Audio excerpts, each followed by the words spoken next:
Welcome to this AP4D WIIS Australia seminar, Diversity and Development, Diplomacy and Defense. This meeting is being live captioned. To view the captions, click the Show Captions icon in the meeting control toolbar.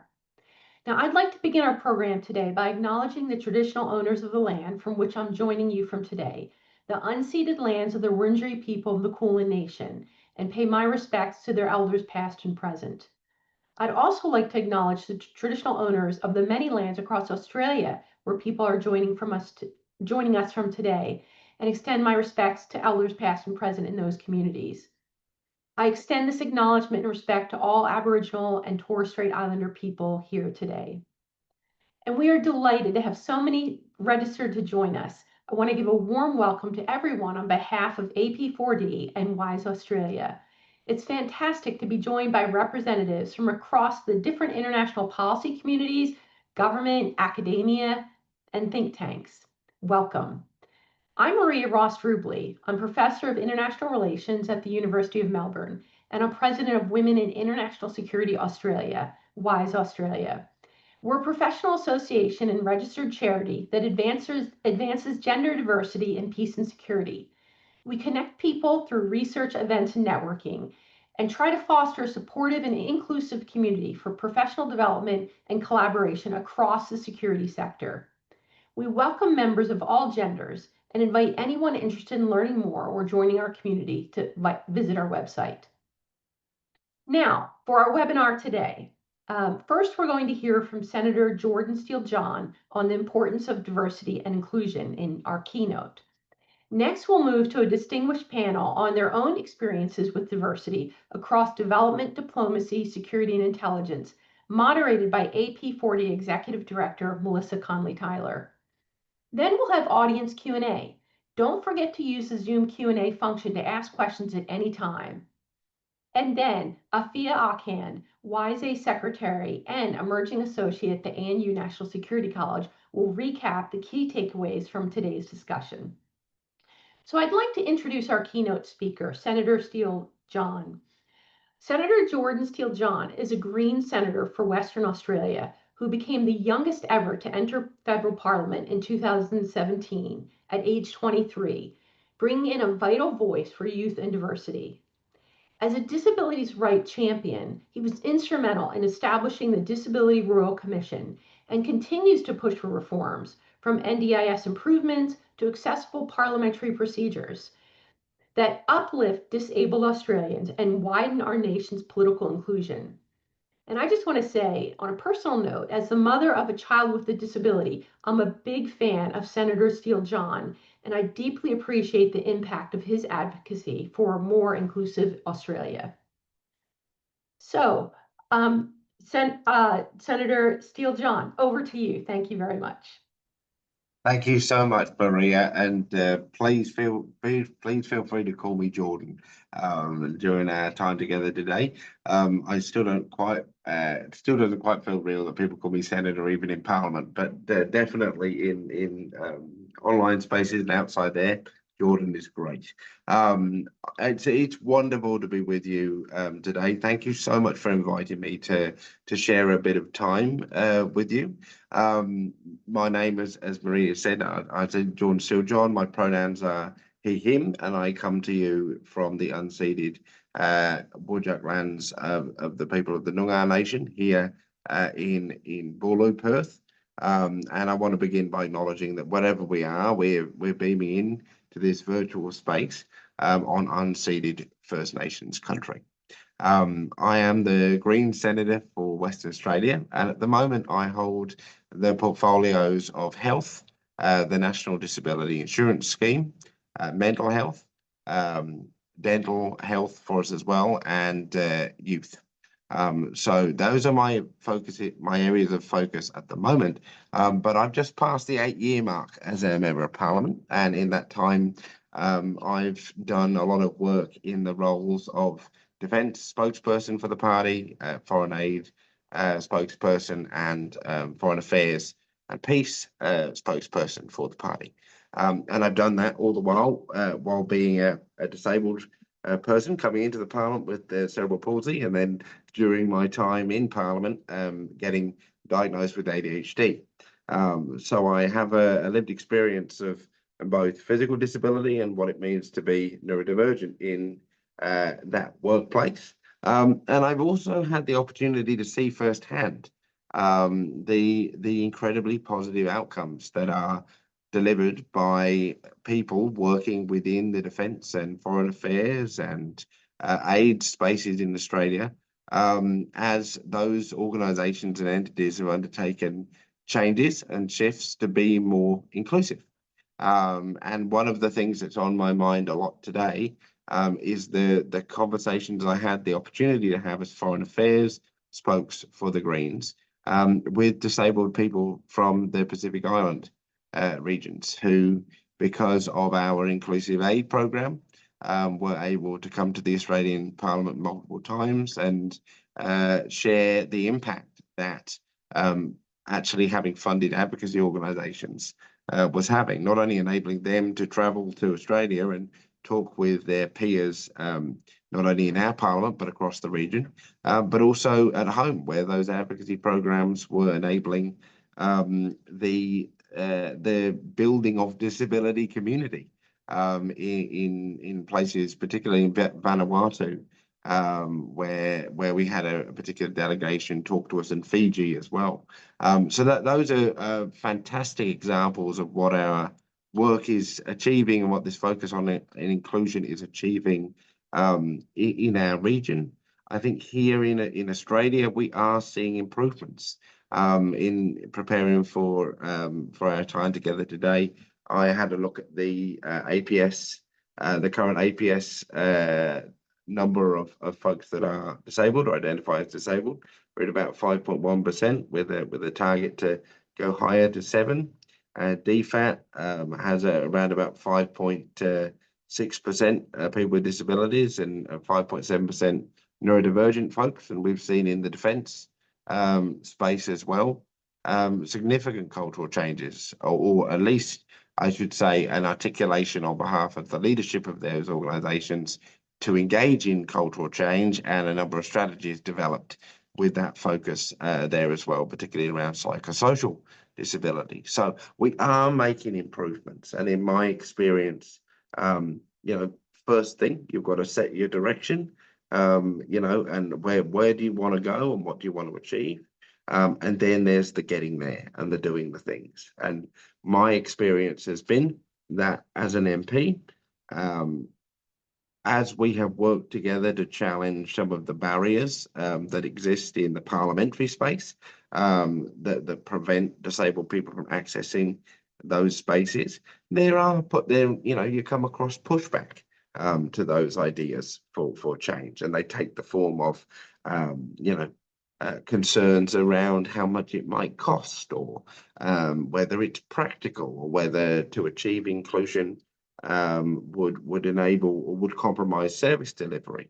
And my response to concerns when they're raised is always to listen for what might be valid questions or queries, and then to be really clear in saying, I hear that we need to work together on lowering these barriers, but we do need to lower them.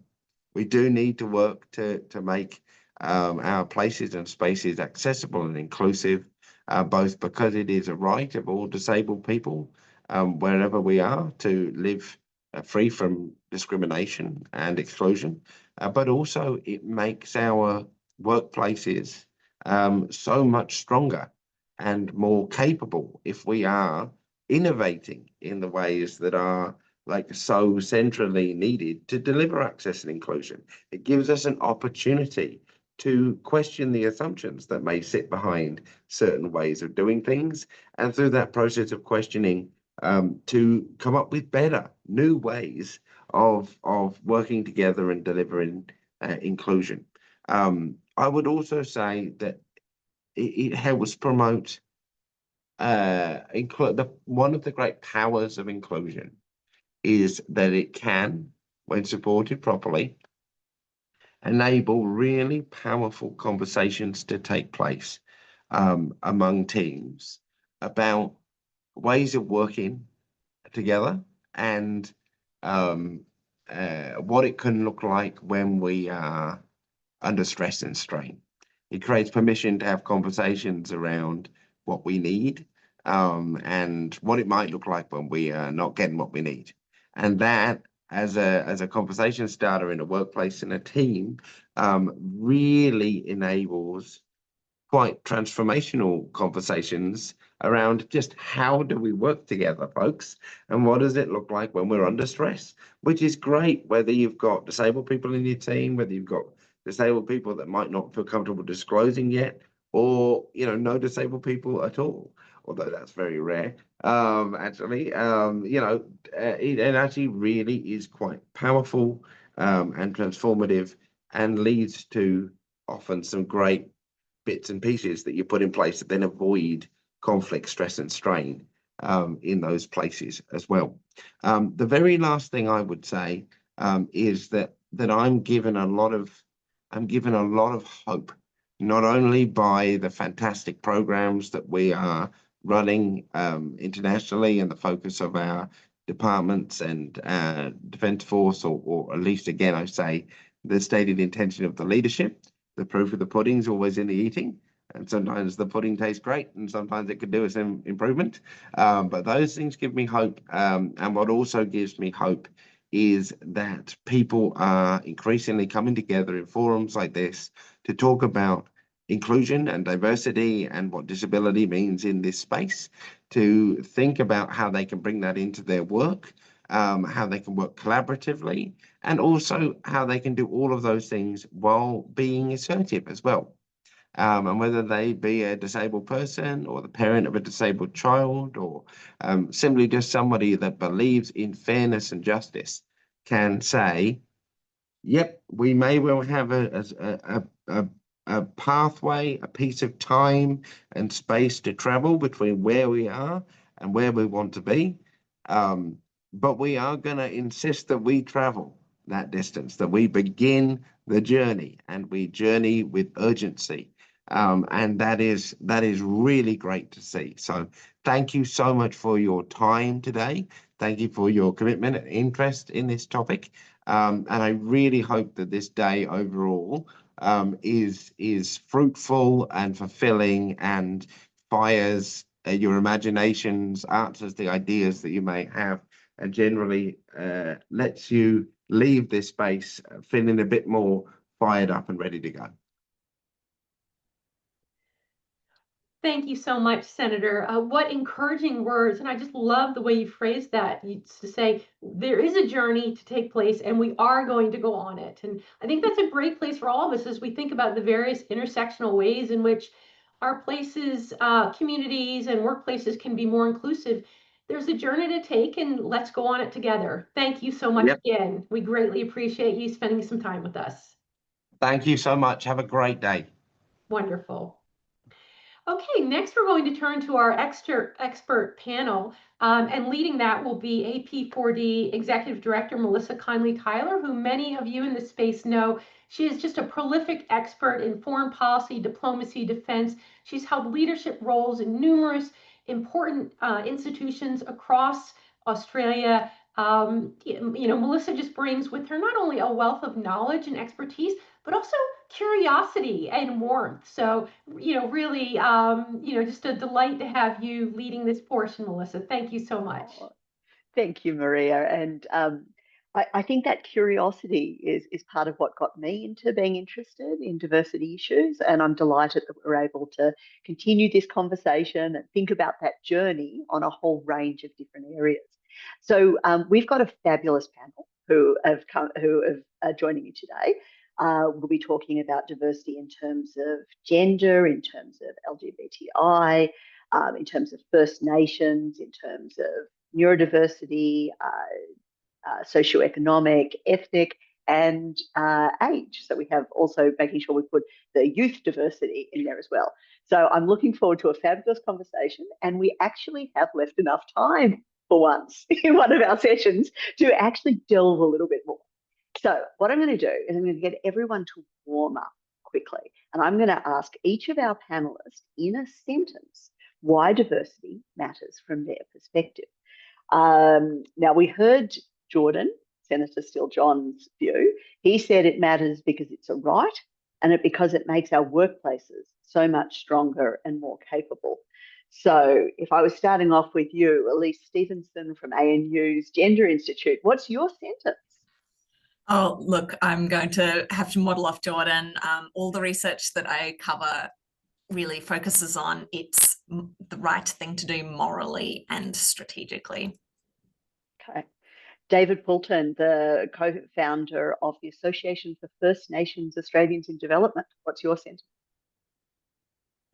So I think from a First Nations perspective in particular, diversity matters because it brings the wisdom and the resilience and the lived experiences of our peoples into global development, and it ensures that solutions are inclusive and grounded in justice and culture and community. And I know I'm going a little over a sentence here, but as the world's oldest continuing civilization, I think Indigenous Australians carry really strong ancestral knowledge and long-standing relationships with the peoples of the Indo-Pacific. And, you know, that makes our voices not just relevant, but really essential to Australia's development efforts across the region. Yeah, thank you. And Carolyn Bull, who's the director of RAND Australia. Why does diversity matter? Thanks, Melissa. Agree with everything that has already been said. To me, diversity is really important because it creates the space, it creates the connections, and it creates the mutual respect that allows us to be bigger than the sum of our parts. In any, in any profession that we follow, in anything that we do. Got it. Bigger than the sum of our parts. And lastly, Dr. Se Yon Park, who's Director of Research at WIIS-A. So I also want to build off what everyone else has already said, and just to end with the note that diversity matters because of just not what it represents, but because of the outcomes that it also brings about. And when we miss these perspectives, we also miss out on the possibilities that we can really engage with in order to better serve all the communities that we're each part of. Interesting. And I think if we put all of that together, as Elise said, there's the elements of it's the right thing to do, and it's also strategically the sensible thing to do. So we're getting all of that. So Elise, I'll come back to you. I mean, you're our diplomacy speaker, if you don't mind. I know you've looked at other things as well, but you have looked a lot at the diplomacy side. And I'm very conscious of your work on DFAT's women leadership strategy and the experience of LGBTI staff at DFAT. So I'm interested in what you've seen in, maybe we talk of it in that journey, the journey that diplomacy has been taking in diversity. Yeah, absolutely. I think so much has changed over the last decade in particular. However, you know, a lot of my research and my book that was published last year, The Face of the Nation, goes into this in more detail. But in essence, we see this kind of reality where right now diplomacy and institutions like DFAT have made tremendous efforts to go from being kind of labelled by the government the worst performers when it comes to aspects of diversity to now really some of the best performers, and certainly not just in an Australian sense, but also leading globally. So if we look at things like gender representation, for instance, across head of mission, head of posts, ambassadorial roles, all of those sorts of things, we start to see huge gains made, particularly in this last decade. However, you know, as much of your research has also traced, you know, if you actually combine that sort of analysis around diversity then with other factors such as kind of more broad factors in the international affairs sector, we see that just at the point in time where, you know, women have kind of cracked that glass ceiling in diplomacy, for instance, and are now kind of equally represented or slightly more. Also, we happen to see, you know, a time where we've had decades of underfunding for diplomacy. So we kind of get what we call this diplomatic glass cliff position where, you know, we now have women in power, but maybe we don't have power for the women as much as, you know, we've seen a flood of resources and funding go to more male-dominated sectors of international affairs still, so defence, home affairs, policing and the rest. So there's some really macro kind of effects. Now, without trying to, you know, jam a huge amount of research down everyone's kind of, you know, lunch here today, I did want to talk about a few other kind of publications that we've been doing recently, which kind of adds some more nuance to this. So one of the things that myself and Professor Susan Harris-Rim have been looking at, for instance, is diplomacy and gatekeeping and security clearances. Now, this is not just relevant for diplomacy, but also for across government. And we've done kind of some world-leading research into this topic of diversity, so across neurodiversity, across disability, mental health experiences, age diversity, gender, sexuality, cultural diversity, First Nations diversity. And we found that even our security clearance processes, we've got these big gaps where we don't know what's going on. We don't know who's going through and who's getting through and what's happening within that process. And we've got lots of big data gaps here. However, we do know anecdotally, and we can see from some of the public accounts, that we tend to have delays for folk who maybe come from different minoritized background. Indigenous Australians are at much higher rates of not having birth certificates. Trans people, migrants often don't have access to those certificates too, or to important documentation that can really help you get through that clearance process. There's a whole lot of other dimensions there in terms of that vetting process, which hasn't been looked at and is a really big kind of area for innovation and for looking at. But we also, myself, Jack Hayes, and who's a PhD scholar at ANU, and also Melissa Hitchman, who's a PhD scholar at National Security College and a 4-decadal diplomat in DFAT. We've also been working on an article for AG, the Australian Journal of International Affairs, and of course working with you, Melissa, which really interrogates some of these diversity and diplomacy aspects in a really specific lens too, which, we often talk about, it matters for national intelligence, and we kind of say these one-off lines, but we've gone through systematically and tried to map out what actually is national interest, what is security, what is prosperity, and how does diversity really contribute? And we really argue on multiple fronts that it's really important to look at these things. So we come up with these 4 recommendations, which you can kind of have a look at in our soon to be published article on diversity and diplomacy. And one of the things is, we're in this era of backlash, and this does matter to diplomacy too, right? Just at this moment that we're starting to make progress across some aspects of diversity in particular and have a long way to go in other aspects. We argue firstly that it's really critical that we don't ignore backlash in this diplomatic space. We can't vacate the space, and we actually have to reaffirm those values which underpin Australia's national interests, kind of values around equality and representation that are really central. But we also say that we shouldn't overestimate or underestimate that support for anti-rights and anti-DEI backlash, particularly because regressive attitudes often only represent a small proportion of society.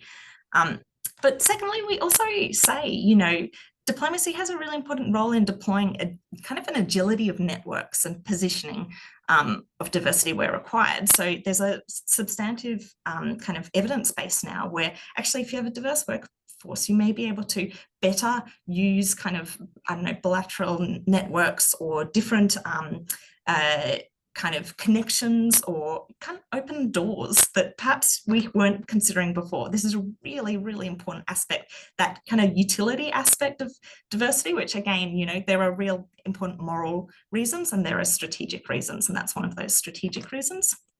Thirdly, we really talk about drawing on the evidence. And this is particularly important because we do have this era of backlash. And I think it's really critical to recognise who is Australia, who is the full diversity of Australia. And I think John talked a little bit about this, in terms of some of the representation that we're currently seeing. If you were to actually look at the stats of, Australian public service versus Australia as a whole, diplomacy specifically, we do have some really big gaps, but we've got good evidence to show how we can plug some of those gaps. And I think that where you do encounter some of that resistance, being able to bring that evidence to the fore can really help to maybe be a countermeasure to some of that backlash. And then fourthly, we kind of argue that we need to be strategic when it comes to diversity and diplomacy. So evidently there's opportunities to reform and continue to improve what we're doing within the institution of DFAT and kind of our broader Australian international affairs. However, there's so many different other mechanisms, and this might be through our development program, it might be through New Colombo Plan and other programming. So I suppose it's multifaceted. There's lots of positives. We have come a long way, but you know, my focus is on gender and sexuality. Certainly we haven't seen the same progress across other aspects of diversity that we need to. Fantastic, great way to get us started. So I'll move on to David. So you co-founded the First Nations Australians in Development, and I mean, clearly you saw a need for this. You saw that First Nations people were, you know, not as involved in international development, or maybe not as recognised. And I'd be interested again in that spirit of journey. You know, what sort of journey have you seen, and are you really seeing a change in how First Nations people are involved in Australia's development? Yeah, thanks for that question, Melissa, and thanks for sharing those amazing insights, Elise. But before I answer that question, I'd just like to acknowledge the Awabakal people, who are the traditional custodians of the unceded lands I'm joining from today. So I pay my respects to their elders past and present, and recognise their continued connections to land, waters and culture. I'd also like to extend that respect to all traditional custodians across the many lands that we're joining from today, and in particular to any Indigenous or colonised colleagues who may be with us on this call. So I guess to answer the question, I'll quickly jump back to 2019 to start with. And the reason for that is because at that time, there were only 3 First Nations practitioners working in Australia's development sector who were actually aware of each other. There may have been others, but they certainly weren't connected. And you know, if we think about the importance that community plays to First Nations, that statistic makes for a pretty isolating and culturally unsafe space to be working in. And so if we jump forward from there a little to 2022, which is when AFNAD was founded, I guess that was a bit of a critical year for mob in the sector. And that's because there were a few more of us starting to connect and reach out to each other, and it got us thinking about, you know, how many other individuals there may be out there who are also looking to connect as well and feeling isolated. So we got together, we decided to do a bit of a call out among our networks to see if there was interest in bringing mob together who are working in this space. And we had a really positive response. And so that's when we decided to establish AFNAD, which is the Association of First Nations Australians in Development, as a formal network who could, you know, represent and advocate for Aboriginal and Torres Strait Islanders working within the sector. So I'm really pleased to share that since 2019, we've gone from a sector that only knew of 3 First Nations international development practitioners to now having more than 40 members of AFNAD, and they come from across, you know, 24 different managing contractors, independent consultancies, academia, Australian government funded programs. So I think these numbers really demonstrate that the need for collective representation was there. And something of note, I guess, is that a lot of our members intentionally don't identify themselves to their employers, much like, you know, Jordan mentioned earlier. It's a way of protecting themselves from the cultural burdens that often come with identifying as First Nations, or from a diverse group of demographic of people. So I guess AFNAD provides a way for First Nations peoples to come together and share their perspectives in a culturally safe space, and to have their opinions heard within the sector without necessarily having to, you know, out themselves individually in the workplace. It's a really important mechanism for First Nations to voice their opinions and to engage with DFAT and the development sector more broadly, and to do so through whichever level of engagement they feel comfortable with. If we look at some of the progress that DFAT have been making in this arena to date, we have the Indigenous Diplomacy Agenda that was published in 21. DFAT have established their Office of First Nations International Engagement, or OFNI. We now have a First Nations ambassador in place. There's the guidance note on First Nations engagement that was released earlier this year. And there's still progress being made towards a First Nations approach to foreign policy. So, you know, I think collectively we've seen quite a lot of positive change and goodwill and strong commitments in this space over recent years. But I think, unfortunately, though, you know, sometimes these haven't always come with these intentions haven't always come with the funding or the resources that are necessary for implementation. So at a practical level, we've seen a lot of programs beginning to include First Nations advisors and develop First Nations-led strategies, which is a fantastic step forward. But without proper resourcing, implementation of these strategies really does remain a bit of a challenge across the sector. I think there's still some structural changes that continue to persist. So we currently have quite a small monopoly of First Nation suppliers that are drawn on through the development sector, and it can be difficult for some of those smaller Indigenous businesses to get their foot in the door. I think there also needs to be better recognition of the breadth of experience among First Nations professionals. You know, we don't all just work on First Nations stuff. You know, we bring a range of expertise across a range of thematic areas, and this experience can often be lost through some of the tokenistic sort of nature of First Nations engagement approaches in the sector. But I guess just to try and wrap that up somehow, I think the founding of AFNAD was a response to a very real need for connection, for representation, and for a culturally safe place for First Nations professionals within the sector. I think what we've seen over the past few years is a growing recognition of the value that First Nations people bring to international development. And while there's been lots of encouraging progress from the Australian government and the sector more broadly, I think there's still a lot of work to be done to ensure these commitments are backed by, you know, meaningful resourcing and inclusive practice. Thank you. Thank you. Thank you. And I see the questions are starting to come in. So if there's something you'd like our speakers to expand on further, as Olivia has one for you, David, or if there's something, you know, that really sparks a question or a comment from you, please do start putting those in. So now going to go to Carolyn. Carolyn, I know you spent a lot of your career in intelligence. Now, Elisa's research will tell us that that's one of the places where gender diversity has really not taken off as much as others. But there's been a range of issues that I think intelligence has been looking at, you know, including socioeconomic, ethnic, neurodiversity. So if you can give us a sense of how you think, you know, diversity is seen in this. Sure, and just to start off by saying that actually we have seen in the time that the sort of couple of decades in and out that I've been involved in intelligence, there has actually been quite a dramatic transformation in the level of gender diversity in the intelligence community. Which is not to say there isn't a long way to go on the gender front, and even further to go in terms of other forms of diversity. But things have really been moving in a very positive direction. So to a largest extent, there's a good news story there.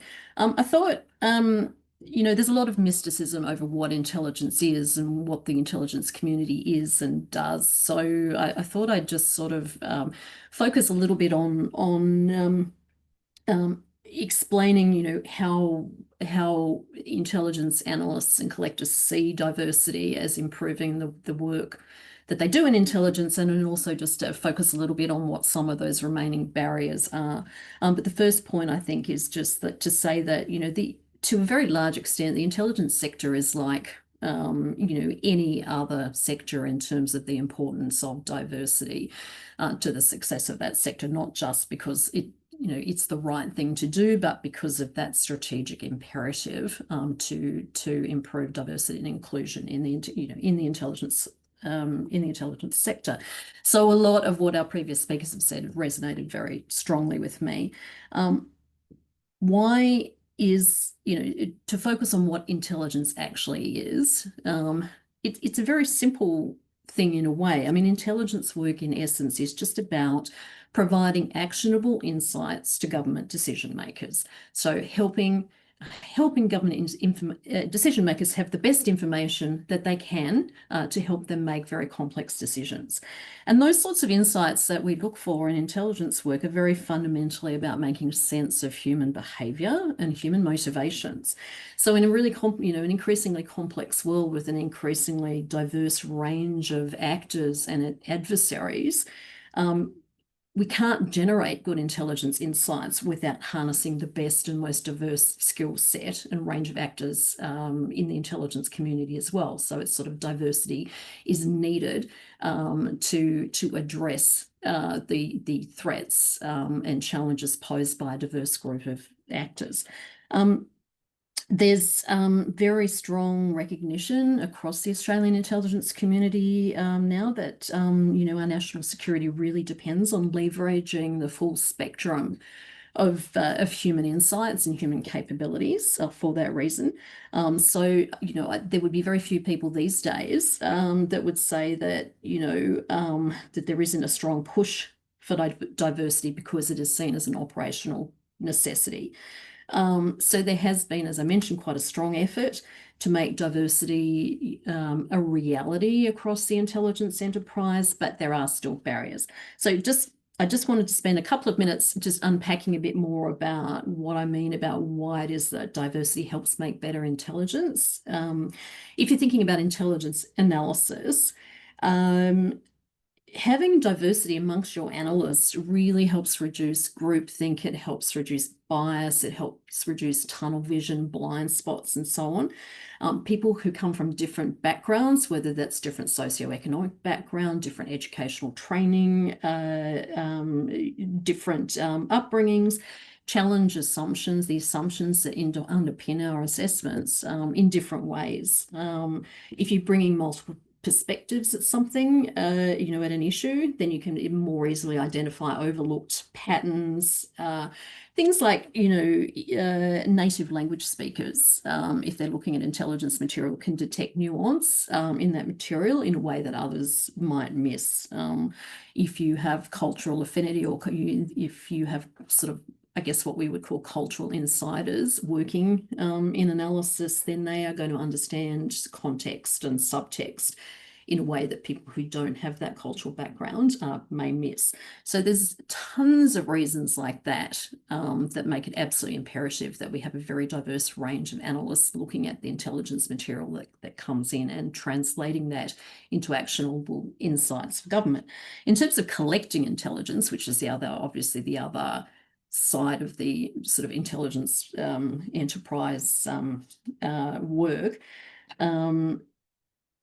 I mentioned that we need to be understanding an increasingly complex and diverse range of adversaries and actors when we are collecting that intelligence. So having some diversity amongst the people who are collecting the intelligence allows us really to operate in different environments.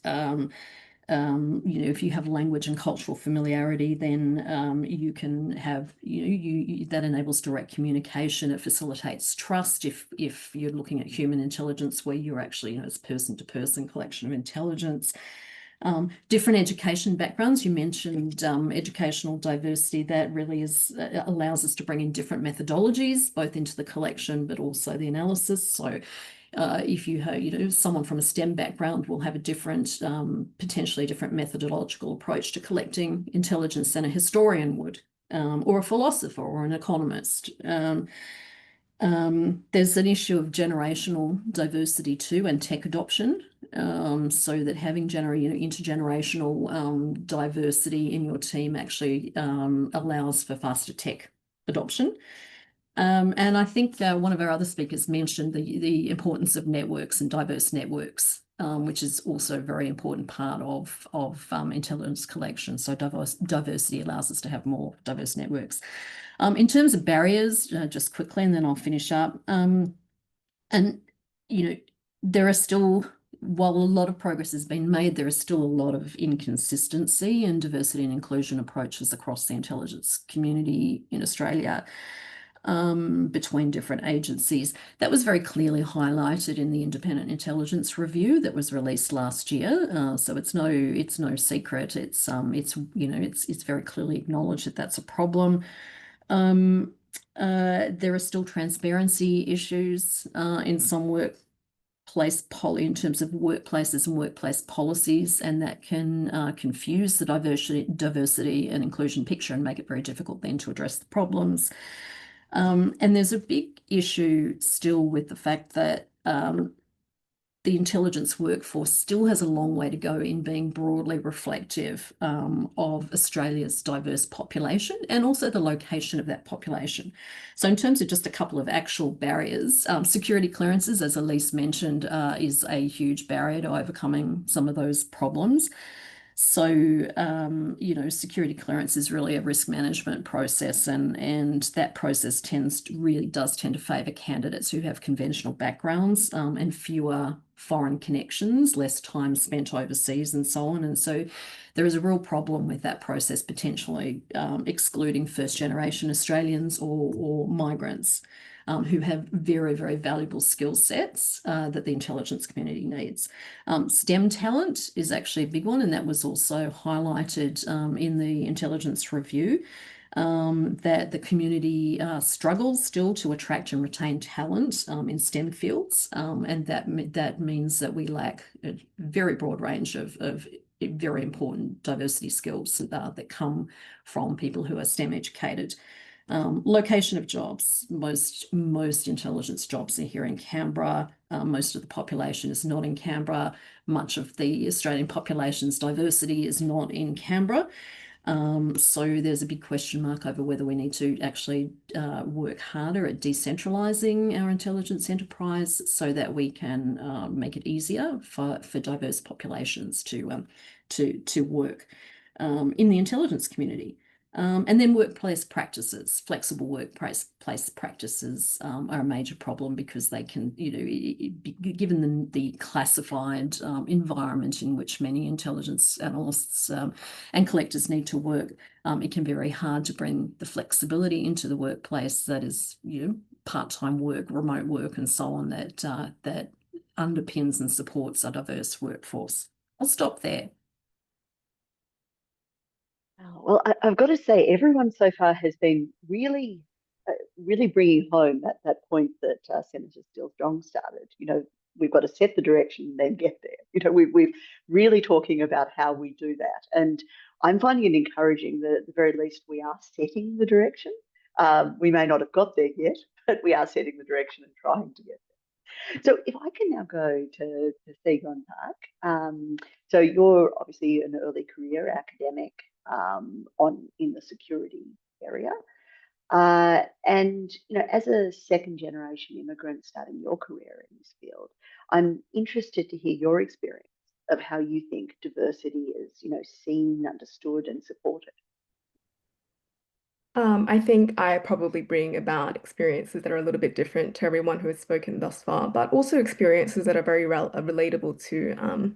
And this question that you've given me, Melissa, is really complex because my experience as a second generation immigrant working in this field has been quite mixed. As a woman of color and as a second generation immigrant and a first generation Australian, I found that institutions are very quick to celebrate diversity in a symbolic way. They want people who look like me or who look different to be in the room with them, and they're very happy to place people like myself or younger or minority representatives on amazing panels like this one. But I do think that this type of symbolic representation is not always well translated into meaningful structural support, and that's probably one of the biggest barriers that many women of color actually face in all of the different fields that we've been talking about today. But for me, for instance, in academia and policy spaces, I've noticed that diversity is often more understood in a very narrow way. It's measured by who is present rather than what kinds of different perspectives they're able to bring into the room to make influential decisions as well. So for me, being a younger woman of color in a space where I study security, it often makes me feel like I'm marked as a little different or maybe even exceptional in a positive light, as though my place in these rooms is unusual rather than normalized. And for me, this has always created a sense of pressure because it means that I carry both the responsibility of representation as well as the challenge of not really being fully able to be integrated into the mainstream, or so it feels as so far in my career. So some experiences that I have in relation to this is because I'm ethnically South Korean, it is very, very common for many people to automatically assume that I do research that is related to South Korea. Many people think that I am doing research on North and South Korea relations, for instance, or South Korean diplomacy, et cetera, et cetera. And I actually work in, I look at a lot of regulation of extremism, especially in relation to ISIS women returnees. And whenever I'm at an international conference or even during my PhD defense recently, actually, I am always constantly being asked why I am doing this work, why I am doing this research. And it's often as if my own intellectual curiosity is not enough to justify why I'm doing this work. And I always have to further justify why I'm doing what I'm doing. And I really resonated with what David said earlier in our panel. And our identity and who we are does not necessarily define the breadth of experiences that we bring, nor does it limit the type of work that we can do. But at the same time, this diversity is precisely what has shaped myself as not only a researcher, but someone that also educates in the university. So in my own work in security, I ask questions about who gets protection, who gets neglected, and these questions really are shaped by being a part of the community that has often not been the mainstream and is often overlooked in larger settings. I also bring with me a sort of different ideas shaped by my own linguistic capabilities that I think is really valuable for my own work, as Carolyn briefly mentioned before in relation to intelligence work as well. So I don't necessarily think that everything is happy and well in the academic space, but I do think that a lot of change is happening because I am seeing more and more people of color, women of color, who are increasingly undertaking work that are outside of their own ethnicities. And I think that this is a huge valuable asset for the literature in whole because we all bring different perspectives that are obviously different from one another. And it is these differences that makes our work unique. And the uniqueness of each of our works is what makes a literature really rich and abundant as well. So yes, while diversity is not always fully supported structurally, it does really help to give people like myself a vantage point to challenge the blind spots in our institutions and to also create meaningful work in our own terms too. So I think I'll leave it at that. Yeah, well, I'd like to continue to delve in because you've talked about, the personal challenges, and I'm going to ask each of our panelists to talk a bit about strategies they've used to deal with the fact that each of you, at some point, have felt like you were a somewhat marginalized person in a discussion, is what I'm hearing. So what sort of strategies have you tried to use? And I'll keep with you at the moment, so you're going to just go backwards with everyone on some of their personal strategies. Sure. I think what has helped me, and it's taken me a while to get here, but I think the one winning strategy for me is to stop trying to fit in with what an academic or a policy expert should look like, and instead to focus on what makes you special and different and what makes you stand out in a crowd of everyone. So early on, I realized that I might not ever really match a traditional profile of someone that works in security studies. And that's okay. That was never anything that deterred me from pursuing this work. And although it was a concern at first, and especially because those were always comments that I was getting, right? People were asking me why I was doing this work. But I've really learned to see it as an asset. And I really like to sell myself, should I say, as someone that is able to see the differences that other people are not necessarily able to see.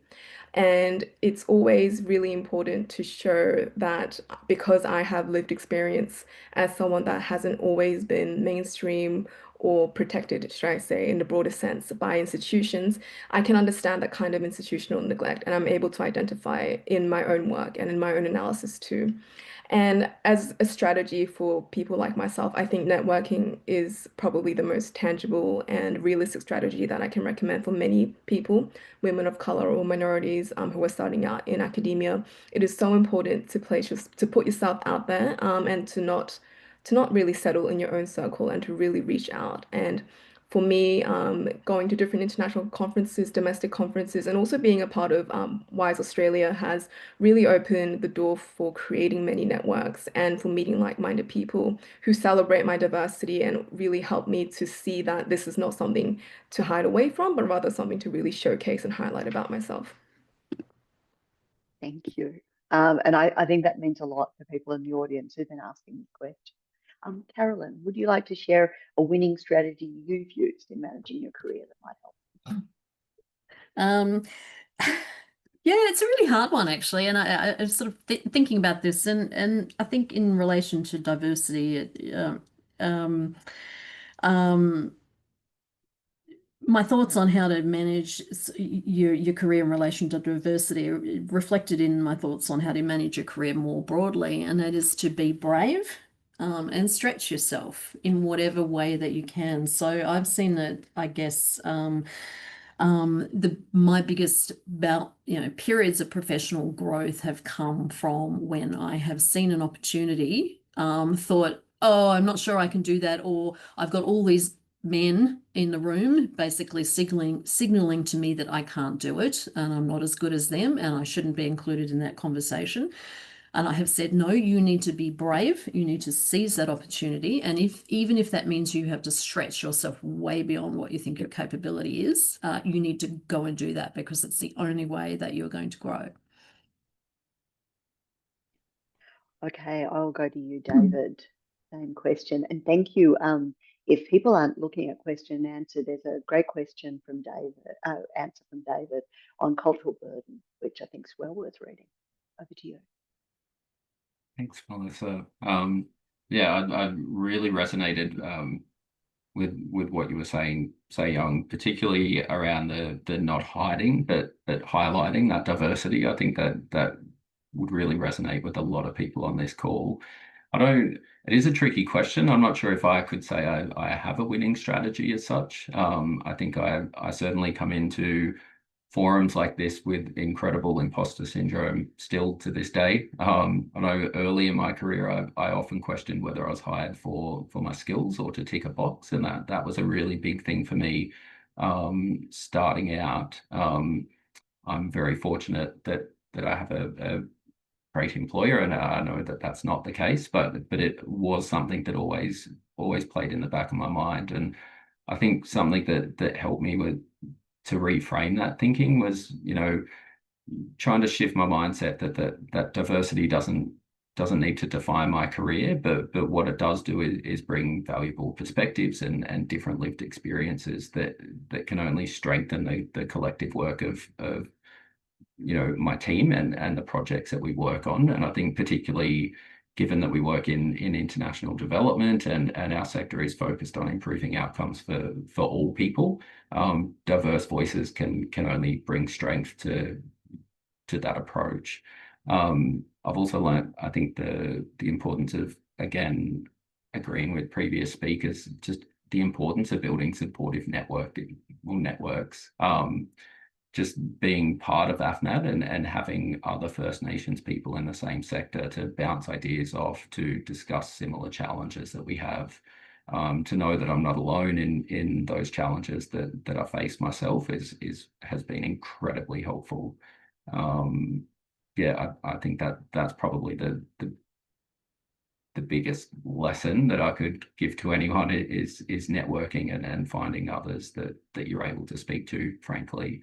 And just very quickly, I think also protecting your energy and focusing on the work that aligns with you and your interest. If we're, going back to that comment about cultural burden, it's very easy to get spread quite thin when you're from a diverse group in the workforce. And so just, making sure that you're not getting pulled into spaces that aren't culturally safe or that add to your workload because of your diversity, and just making it clear when those things are happening. Thank you. And I think we're going to move on in a sec to talk about some of the sort of structural issues. And I'm interested, David, when you speak, you know, one of your ways of coping personally has actually to make a structure that's helped a lot of other people as well, which is. So Elise, over to you. Winning strategy, either yours or if you'd rather someone else. Yeah, thanks so much, Melissa. I think normally I hate these sorts of questions because, you know, from a research standpoint, I think, you know, my kind of whole work is orientated around the individual is not the problem, you know, and so focusing too much on advice for individuals kind of makes it your fault, like, and your responsibility. But I am going to answer this question because I know, Melissa, that your next question does talk about the structural stuff, and I'm able to interweave both through. So that's just, I guess, a caveat. My second caveat is I think I'm not a very good example. So, you know, I mean, yes, I started university. I came under university under disability support services. I did all of my PhD and all of my other studies through speech dictation due to some hand injuries that have been long-standing. I am a queer person. I'm a woman. You know, there's aspects of my experience that, you know, have produced, I guess, challenges to navigate, but I also think I've also had lots of, you know, my education, you know, I'm white Australian, you know, all these other kind of factors that have given me, I don't know, a smooth path through in some regards. So I think, you know, in some regards, I guess I can give you some advice, but I think that it really depends on who you are and what you find works for you, and acknowledging some of those greater systemic barriers. So I think for me, I've always been loyal to people, not institutions. So I've really found kind of, you know, good folk to work with who, you know, actually I'd probably follow them anywhere, you know, and I don't mind so much the topic of what I'm working on if I'm working with people who I can trust and who I can trust to look out for me and who have those best interests at heart. And so I think part of that is also, you know, passing that on then to the next generation, the people that you're mentoring. So I follow my mentors everywhere and, you know, try to work with them in lots of different ways. And I think that that's kind of one of my first pieces of advice. I think secondly, you know, I always got told by some of my mentors, you know, work smart, not hard. And I think, you know, yes, this does, I think it's certainly important, and there's ways that you can work smart, not hard. But I'd also say that for the most part, people who maybe aren't the norm in whatever field they're in, they've probably got to work smart and hard. And I hate that. And again, that's why I don't like to call this advice, because I think that it places the onus on individuals to have to do it all and to have to prove themselves and, you know, do double burdens and triple burdens and all the rest. However, I will say honestly, I feel like I have had to work quite smart and hard throughout my career. So, you know, as a reflection on things, it's been a lot of late nights. It's been a lot of, you know, very kind of difficult, multiple jobs at times, you know, to try and get to where I am. But to kind of negate some of this, and, you know, again, going back to the research, we know, you know, when you're in an organization or in a space for so long, people don't always see you for who you are and for the contributions that you make. And external recognition actually does matter a lot. So part of kind of my strategy or advice around working smart would be like, get as much external recognition as you can. So, you know, you talked a lot about networks and kind of membership to, you know, organizations like WIIS-A, like those sorts of things that kind of start to mark you out as, okay, I'm affiliated with this, I do this, I've got this fellowship, I applied for that award or I won that award. Try to look for some of those external recognition points, because they give you leverage. They also give you perspective and insider information, if you will, into new opportunities. But also people can appreciate you. You actually are recognized and have credibility and authority outside your organization. And I think that really, really matters.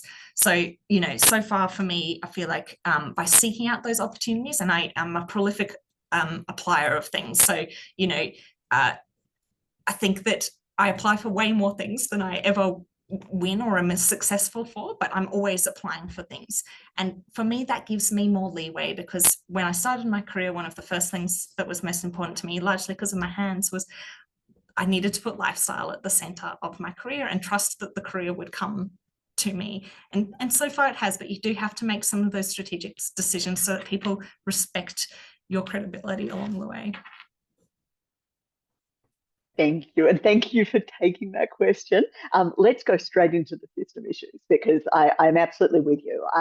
I think there has been sometimes a tendency to focus on the sort of how we individually lean in, rather than how systems need to change. And I would certainly say that, my understanding of human systems and organizations is that they have a tendency towards self-reproduction. So we're trying to break that.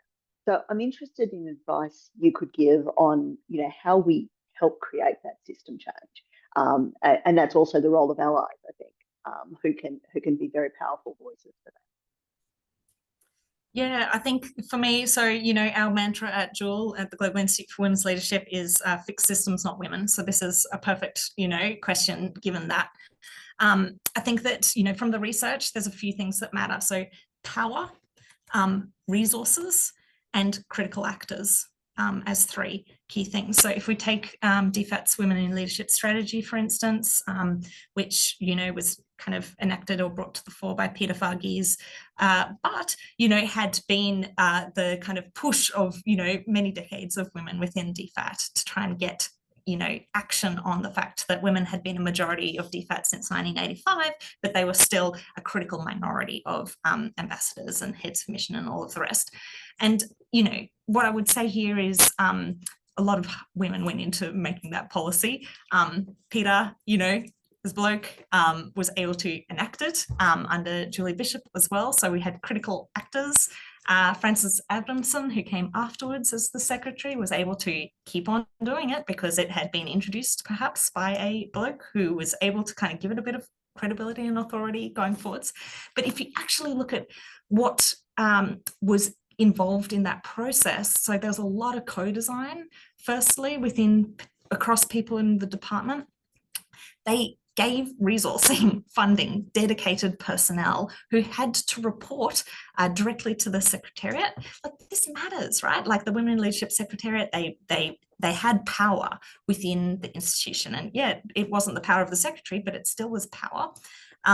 And so you start to kind of level up these things where you've got resources, you've got power, you've got critical actors. That sort of thing really matters. And I think if you have a look at any other sorts of initiatives around diversity across our international affairs, you'll start to see where things fail, you'll often fail to have got that community buy-in and co-design in the first place. You might not have the power, the requisite power to actually make the thing work. Probably isn't resourced, and it might not have the support of critical actors, but where you do kind of have that grouping, you tend to get more support. So wherever possible, if you're advocating for change, try to work within those constraints, identify your critical actors, work out a way to get kind of some sort of resourcing and power, and make sure it's kind of community designed. Got it. Great. So David, I'll get you to expand on any of that you'd like to in terms of system change. And I will just remind our audience that we'll be going to answering your questions after this. So please do make sure you put in anything you'd like our speakers to expand on further. Okay, over to you, David. Look, I think I'll focus, just because there's been a bit of mention around cultural load and that sort of thing. I think I'll focus on the allyship side of this question, and I think it's really important to make space for Indigenous leadership within a sector and within a workplace. But what's also important is the adequate resourcing and the acknowledgement of those burdens that can come with this.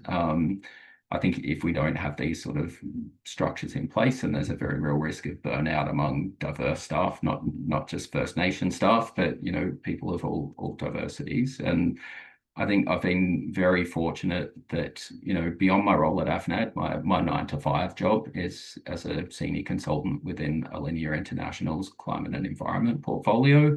And as an organisation and as my employer, they've recognised the importance of supporting something like AFNAD.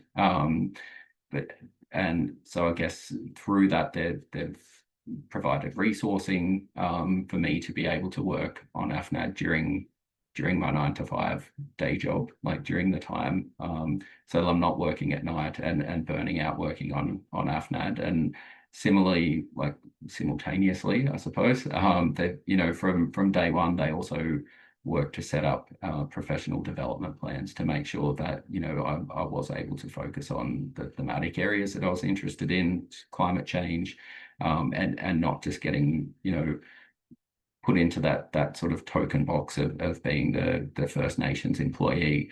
So I'm still very much involved in a lot of our First Nations focused activities at Alinea, but I am always invited to participate, and I always have the opportunity to decline if I'm busy or if it's something that I'm not comfortable with. And I think that type of allyship really goes a long way. Absolutely. Yeah, and I love that we are talking about the allies and what they can practically do. So, Carolyn, I'll go to you in terms of how helping change systems. What would you like to share?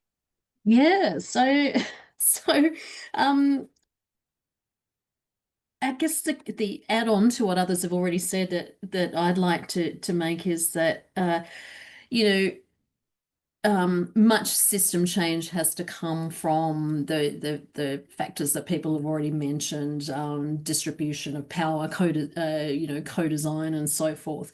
But I've seen situations where those things are lacking, you can still, as an individual or as a small group of individuals, push change that then will result in structural change. So the example I'm thinking of, so I guess my message is, if you find yourself in an environment where the structures are all wrong, they're all working against diversity, they're working against the change that we're all looking for, don't give up. I remember a time when I was in a workplace that was very white, very male, towards the older, you know, very, very sort of old in terms of sort of workplace demographics, and very, very, very few women, let alone women of color, very little recognition of neurodiversity or any other form of diversity. And what actually and a sense of despair that that's never going to change, it's just the way it is, and you know, this is what we have to do, and the structures will never change, and blah blah blah. But a small group of young women joined the organization, and by small I mean maybe 3, and had came in, took a look at it and said, you know, oh my goodness, like, we need to call this out. And we need to push for that change. So it was sort of you know, small group activism that actually sparked off the change. So they got every other woman they could find in the organization, and there were very few at that time, together and said, we don't understand why you've been putting up with this. We need to act. And I mean, it was incredible for me as someone who was about 15 years older than this group of young women. I was like, wow, I can't believe the bravery and the activism that I'm seeing here. And so we went straight to the top and called out the leadership that was allowing this structure to remain in place. And that set off a whole cascading series of structural changes because they had the the willpower and the nous to see what was needed and call it out and go to the top, that then, you know, dramatically changed that organization over a period of sort of 3 years. So yeah, the message is, like, sometimes, you know, protest and activism is actually still a very good tool. All right. Well, and look, that's a great segue to Segon. You know, just showing the power that younger individuals can have in a system like that. So, what would you like to add in terms of changing systems? I think I'm not quite at the point where I myself can change systems just yet. But what I have noticed is that organizations, whether it be in development, diplomacy, defense, or even in universities, we have a natural tendency to reproduce ourselves again and again and again. So they tend to reward people who think like them and people, you know, already in positions of power. So this creates a kind of institutional inertia. So the real challenge, I think, is not only bringing diverse people into organizations, but to also changing the kinds of rules around what it means to belong in these organizations too. So I think moving forward for all of the areas that we're in, it's really important to not only focus on who's coming in the door, but also how we can all change the environment that they have stepped into. So that anecdote that you just shared with us, Carolyn, that was really inspiring on how you really carried those women with you and stepped up to leadership and spoke outrightly about those experiences. I think that is a kind of leadership that we need to be seeing in order for change to happen.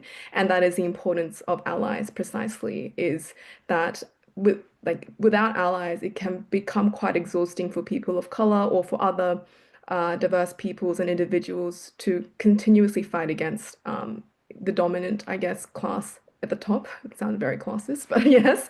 So I think it's really important that we all recognize this as a whole and to work together in allyship to move forward, just so that we can cause structural change, not just change at the individual level, not just change in terms of representation, but just real tangible change that everyone can feel within institutions that we're all there, and to not really stop at the level of this is always how we've done it, but to move on to this is how we can become as an organization or as a discipline, so on and so forth. So yeah, I think it's really important to remember that diversity is not just about who's there, but also whose voices count and whose voices are legitimized, the kind of vernacular that becomes utilized in institutions too. So I think that, yeah, allyship is really important, and it's really important for people up there in the leadership levels to recognize this and to prioritize this to move forward beyond institutional inertia too. Thank you. And I think that that's responding to some of the questions we've seen around, embedded racism, and that being a blind spot for Australia in terms of just expecting people will have the same educational background. There's been some discussion of names and pressure on people to have easy to pronounce names. And issues of intersectionality for women of colour broadly. One question that's come up that I'd like to get people's views on is the idea about being culturally safe at work. And I wanted to see if any of our panellists wanted to come in on cultural safety and what that might mean for them.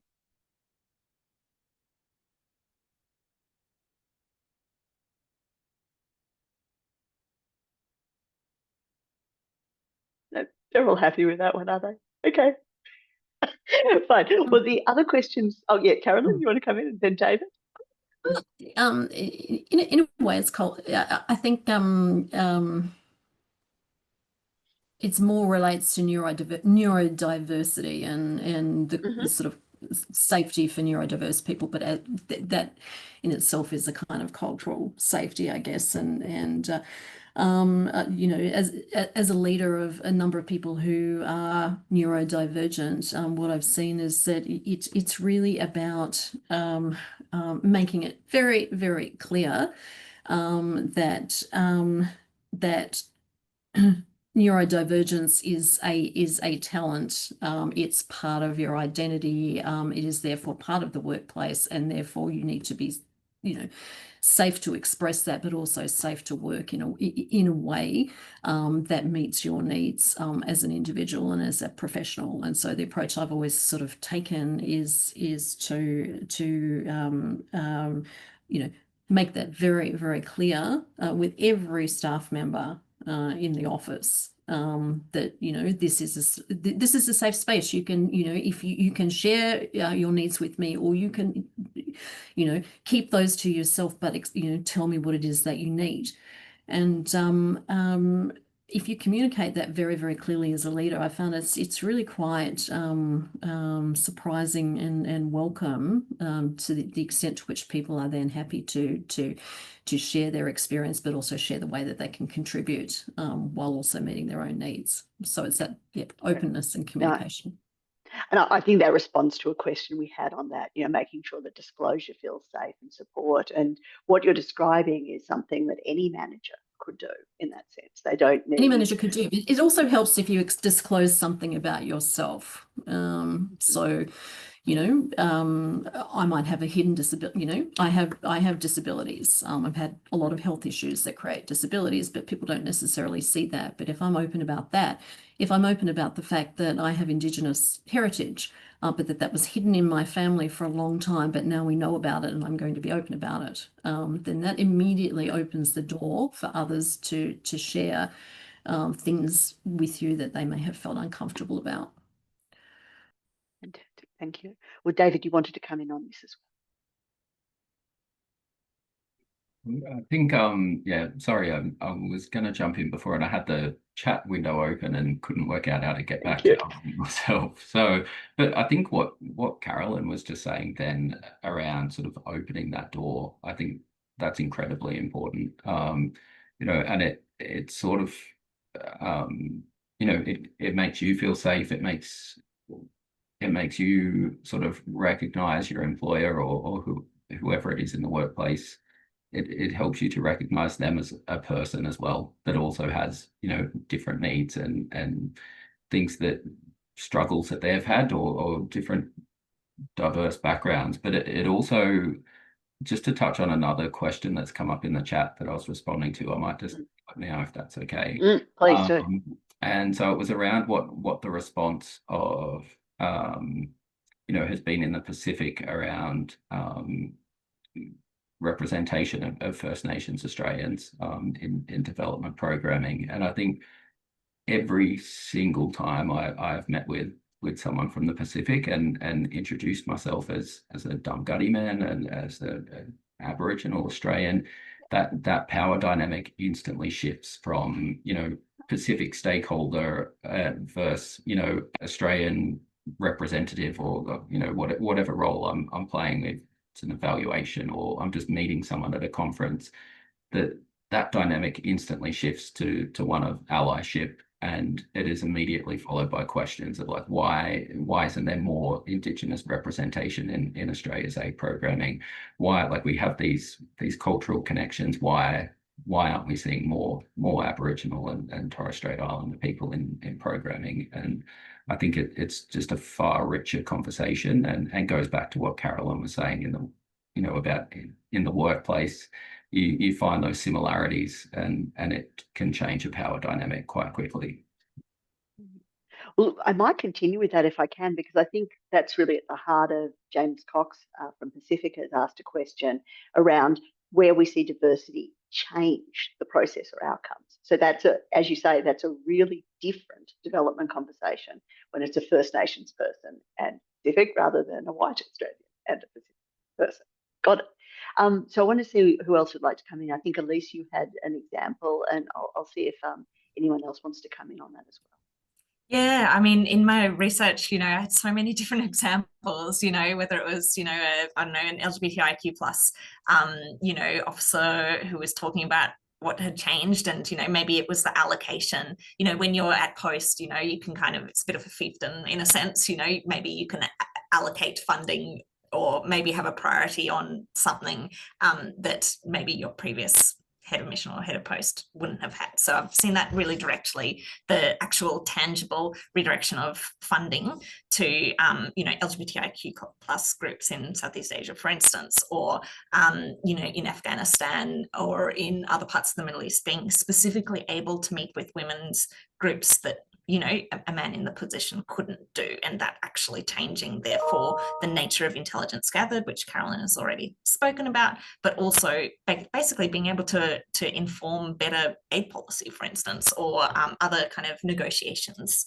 policies. So, you know, at that level, I think I've already talked about women in leadership strategy. It wouldn't have come about if it wasn't for women's advocacy in the department, and similarly, the development of the LGBTIQ plus strategy, still pending with DFAT, has been very much so sourced from individuals living in the ecosystem. But I guess the other thing that I was thinking of with this question was, you know, I often get this question when I'm researching diversity in international affairs. People want to know, what difference does it make?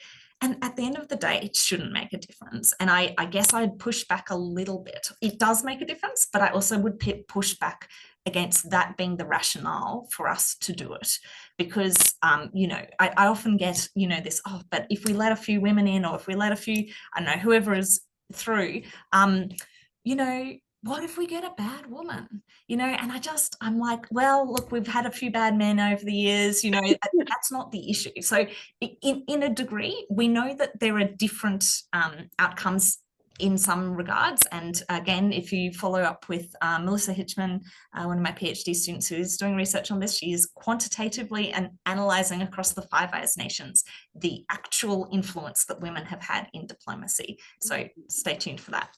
But even if there is no influence from diversity, which there is, but even if there isn't, that shouldn't mean that we don't do it. I will check if Seyon or Carolyn are coming on. Well, perhaps mindful then of your reminder to us, Elise, that we've always got to think about systems as well. One of the practical things that came out of our discussions today is about the security clearance system as a concrete thing that is reducing diversity in defence diplomacy and development potentially. So we have a question from Jane Elver at the University of Queensland about this. I just want to see, I imagine Carolyn, you'd like to come back in on this, and Elise as well. What could we be practically doing to try to change something? Sorry, what could we be practically doing to try and change the clearance process? Security clearance, yeah, to make it more security clearance reflective process. of modern just Australia and say, all its diversity. Yeah, just to say that this is a very, very well-known problem in the national intelligence community, and there are many people who are working very hard to try and resolve this problem. So, but they're making very slow, they're making slow progress. It's very difficult. It seems to be becoming less of an issue for lower levels of clearance. It's when you get to the very pointy end, the very highest levels of clearances that that we seem to be seeing less progress being made. To me, so encouragingly, there's a lot of work going on. At the end of the day, though, it's it's about levels of risk appetite and risk management. So I mentioned before, the security clearance process is a process really of managing risk, and so until such time as there is greater willingness to be a little bit more to change our risk appetite, so that perhaps we don't want the full list of every country visited, every single foreign national spoken to. We just want to know about, what are the big ones, the most important ones, the potentially most consequential ones. Until there's a shift in that risk appetite structure, we're going to keep having this problem with clearances. Yeah. I'd just add on, it's super fascinating if you look into the history of clearance processes. They developed out of the 1940s and 50s, predominantly out of the US and UK in response to Cold War and the need to combat insider threats. And interestingly, back in the day, women weren't kind of vetted as themselves and, as their individual self. They were vetted with respect to their relationship to men in power.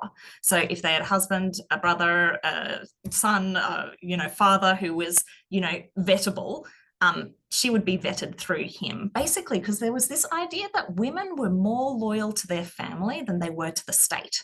So men, on the other hand, they were loyal to the state. So we can vet the men, but we can't vet women because their priorities are different. Interestingly, for LGBTIQ plus people, they were seen to be more loyal, not to the state, but to the cosmopolitan international queer community. So again, we have a security risk coming through. And it's really fascinating. If you actually look, so Sue and I, we've written an article on this that you can check out in the chat. But basically we say, there's lots of legitimate parts of the security clearance process, but there's also values interpretation, right? So vetters are looking for honesty, trustworthiness, maturity, all of these sorts of factors that ultimately rely on subjective assessments. If you have a look at things like, criminal records, and kind of illegal conduct, you start to see really interesting things. Like it was only in 1997 that homosexuality was decriminalized in Australia. So some people still have a criminal record for their sexual orientation as LGBTIQ+. Now, they may not have had that expunged from their record. Now, how is that processed? By security clearance processes. Of course, we're getting a bit more savvy. It's not just simply struck from the list. However, this does matter. Then if you have a think about other things that might be illegal conduct, generally if you see a repeated pattern of illegal conduct, well, maybe you won't say that that's very trustworthy or mature or honest or, all of the things we're looking for. However, domestic violence often isn't treated in the same way, even though that is also illegal conduct. So when we have a look at kind of how are kind of individuals assessed in the system, in Australia, we've done a lot of advocacy to try and get this data published publicly, and Carolyn mentioned the intelligence review we submitted to that, and recommendation 42 does include that recommendation around data transparency. The US publishes annually a demographic report across ethnic diversity, across LGBTIQ+, across gender, and they do that across their 16 intelligence agencies. We should be able to do it here in Australia. We have not yet. But interestingly, we can start to see from their data maybe some potential trends here. So for instance, women are more likely to be cleared than their application rate. But for people with a disability or ethnic and racial minorities, fewer people are cleared than apply. So we definitely know we've got challenges, but there's much more research that needs to be done. And thank you for sharing the passion. I'm just conscious I want to give Afia a good opportunity to do a wrap up and summarize some of the things that she's heard. So Afia Akand is an emerging associate at National Security College and also part of WIIS-A.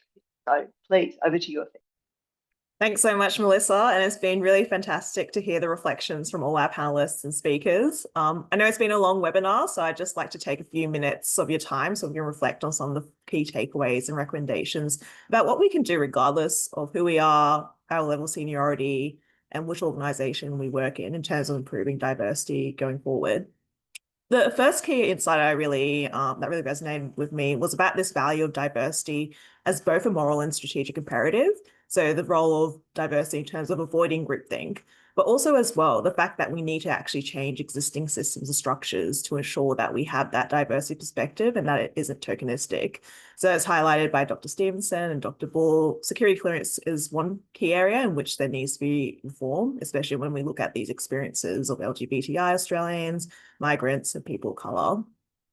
Something else that really came through in the discussion was about the role of intersectionality as well. So as individuals, obviously, our experiences aren't just shaped by one element of our identity, but we've heard about a range of different factors, such as age, gender, sexuality, race, whether you have a disability, class, and also neurodiversity. In particular, I really love Dr. Seon Park's frank remarks and insights about why we need to ensure that women of colour aren't just tokenistically reflected in sectors such as academia, but also are actively heard. Another key area that was discussed was also about the role of allies. So it's fantastic to see everyone on this call in terms of the fact that they're doing a lot when it comes to diversity, but it can't just be people from underrepresented groups who are paving the way for change. So we also need to ensure that allies in positions of power equally play a role in pushing the tide for change, especially since a lot of leadership is still dominated by able-bodied straight white males. So we really encourage anyone on this call, whether they're an ally or part of a marginalised group, to help push the tide for diversity as well. And the last point as well I want to make was about the wide range of career options in this space as well. So especially if you are a student or an early career professional on this call, there are a range of opportunities, whether it's in defence, development, intelligence, to really thrive.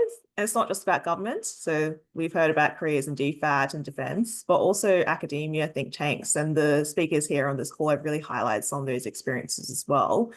But also, if you feel like there is a value add you can provide in your career, we've also heard from people like David about his organisation, where he's highlighted the role of having organisations dedicated for minority groups. And it's really fantastic to hear that AFNAD has more than 40 members as well, connecting First Nations Australians.